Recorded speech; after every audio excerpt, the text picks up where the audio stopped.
Dream niya to, sabi niya. Gusto niya rin daw maging artista. Etong ibinahagi ni Showtime host na si Vice Ganda matapos bumisita sa kanilang programa ang viral face paint kid na si Lian.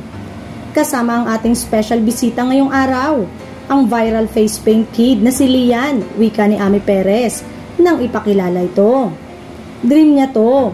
Sabi niya gusto niya daw maging artista, makita sa TV. Kaya sabi ko, halika, ipapa-experience ko sa'yo. Dadalin kita sa It's Showtime, pahayag ni Vice. Kailangan syempre mag-apply pa sa DOLE, kaya hindi ko siya nadala agad. Nung naayos na yung papeles niya, ayan, dagdag pa ni Vice. Say ng netizen ay tuluyan ang maging bahagi ng batang cute po ng It's Showtime dahil very good vibes nga ang bagets at talaga namang nagustuhan ng madlang people. May mga nagsuggest naman na pasok na agad umano ito sa bagong cast ng Going Bulilit na pagbibidahan din ng It's Showtime na batang cute po.